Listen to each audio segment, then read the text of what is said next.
Jalan menuju pemulihan. Pengasupan dan pengeluaran adalah dua pendekatan medis yang berbeda. Dalam ribuan tahun sejarah manusia yang berkembang, segala jenis sistem medis adalah sebagai dewa pelindung untuk menjaga kesehatan manusia dan memerangi penyakit. Sejauh ini, sistem medis sebagian besar didasarkan pada konsumsi. Apakah melalui asupan tubuh manusia, termasuk injeksi, berbagai macam obat, suplemen untuk melawan infeksi, menghilangkan penyakit, dan kekurangan suplemen. Bahkan operasi bedah membutuhkan suntikan dan obat-obatan untuk melawan infeksi dan efek penolakan selama dan setelah operasi. Hal yang sama juga berlaku untuk obat rebusan TCM. Pengobatan awal dari semua penyembuhan adalah asupan. Berikut ini adalah beberapa perawatan yang tidak ada hubungannya dengan asupan, seperti terapi alami, petunjuk psikologis, hipnoterapi, meditasi, chiropraktik tulang, dan lain-lain. Tentu saja dalam pengobatan, dokter juga mengharuskan pasien mengambil beberapa tanaman alami. Tanaman menambah energi untuk melengkapi kebutuhan tubuh. Intinya adalah asupan. Sekarang mari kita lihat kesalahpahaman utama dalam akal sehat manusia. Dalam keadaan stres dan tubuh tidak berenergi, ingin memasak sesuatu untuk dimakan. Merasa tubuh kurang sehat, kemudian ingin pergi ke apotek untuk membeli obat. Menstruasi tidak teratur, ingin merebus gelatin jujube merah untuk dimakan. Ingin menguatkan dan menutrisi ginjal, maka ingin memasak sup telinga rusa dan tanduk sapi untuk dikonsumsi. Ketika sembelit, mengkonsumsi obat pencahar. Ketika diare, mengkonsumsi obat anti diare. Pertanyaannya, apakah perut manusia adalah tempat sampah? Ada masalah ataupun tidak selalu mencari sesuatu untuk dikonsumsi.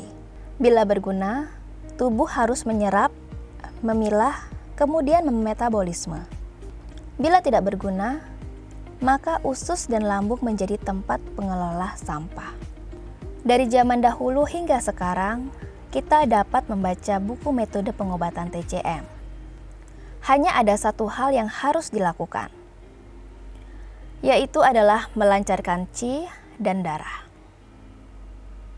Membedakan organ internal dan perut, menutrisi yin dan yang, melepaskan dingin dan panas, merawat meridian luar dan dalam, mengatur kekurangan dan kelebihan, mengobati berbagai penyakit, memastikan hidup dan mati, dan lain sebagainya.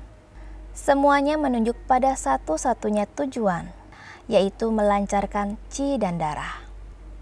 Hal ini memberitahu kita bahwa semua penyakit pada tubuh manusia disebabkan oleh qi dan darah yang tidak lancar. Dan satu-satunya saluran yang dilalui qi dan darah dalam tubuh manusia adalah sistem meridian. Sistem meridian tersumbat, maka menyebabkan qi dan darah menjadi tidak lancar dan tubuh manusia sakit. Lalu jika sudah seperti ini, mana yang paling penting dulu? Membuang atau makan? Jika kita ibaratkan pipa tersumbat, apakah membersihkan pipa terlebih dahulu atau memasukkan sesuatu ke dalamnya dulu? Hal ini sudahlah jelas. Namun ketika orang mengalami sakit, pemikiran orang pada dasarnya adalah melakukan pengasupan pengobatan atau minum obat-obatan.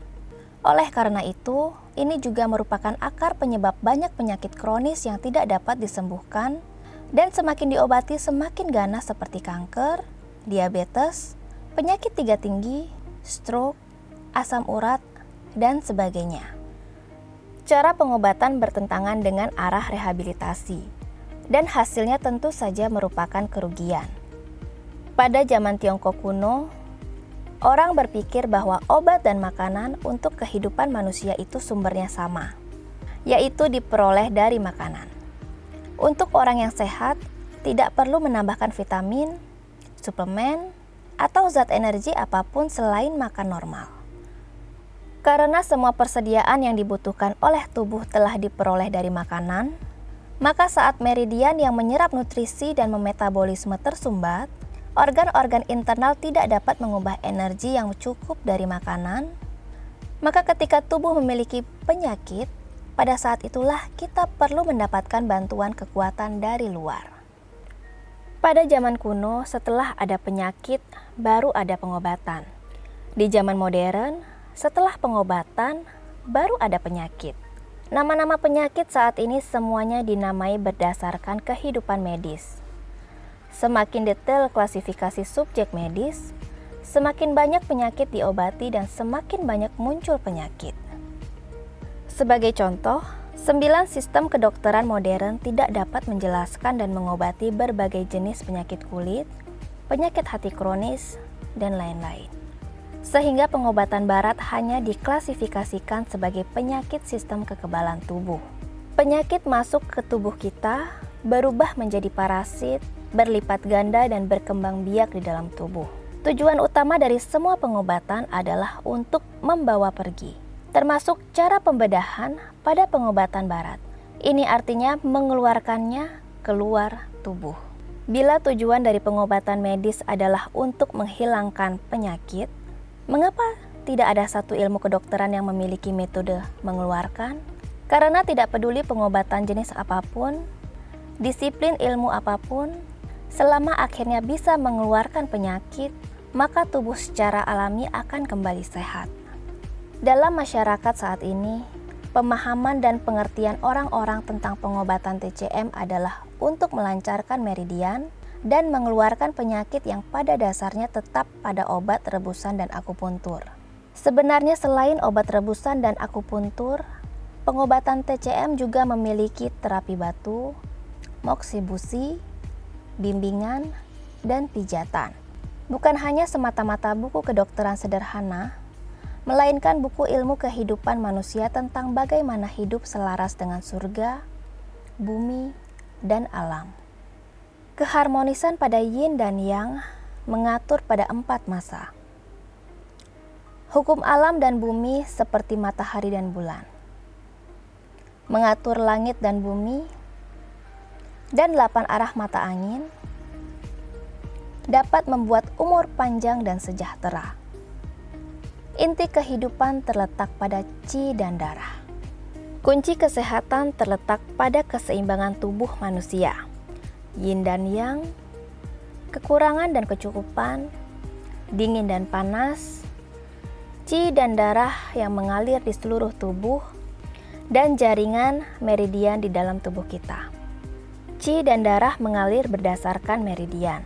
Energi disebarkan melalui meridian. Penyakit ditransmisikan, terhenti, dan berkembang di sepanjang meridian. Semua penyakit dalam tubuh menetap dan bergerak dalam bentuk gas, cairan atau bentuk padat, tetapi hanya dapat dikeluarkan dengan gas dan cairan melalui meridian. Ini menunjukkan bahwa ketika Sang Pencipta menciptakan manusia, bernafas dan jantung berdetak sama pentingnya dengan proses mengeluarkan dan metabolisme. Manusia zaman sekarang mengkonsumsi terlalu banyak makanan atau zat yang tidak seharusnya dikonsumsi, seperti polusi udara, minuman, makanan, kelebihan lemak, gula, garam, bahan kimia, residu pestisida, logam berat, dan berbagai macam racun dan lainnya. Begadang, terlalu banyak bekerja, stres, dan lain-lain adalah pemicu penumpukan racun di dalam tubuh yang membutuhkan pengusiran angin dan dingin, menghilangkan panas, lembab, menurunkan kekeringan, menjernihkan api, dahak, mengeluarkan batu, tumor, racun, dan membuang keresahan hati.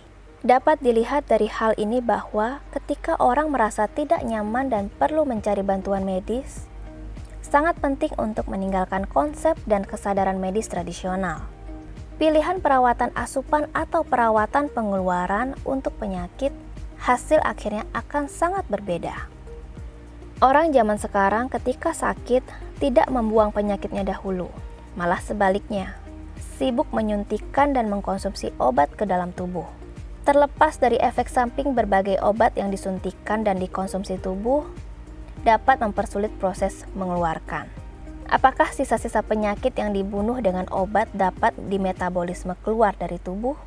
Hal ini belum bisa ditentukan dan dipastikan oleh pengobatan modern. Kita tidak menggunakan sistem meridian manusia yang siap pakai sempurna serta metode ilmiah pengobatan penyakit. Tetapi kita sibuk dengan segala jenis obat untuk berperang di dalam tubuh sendiri. Jika diibaratkan menembakkan meriam api sepanjang hari, maka mayat-mayat tergeletak di mana-mana. Menggunakan tubuh kita sebagai medan perang, jika kita tidak membuat kehancuran, kita tidak akan bisa berhenti.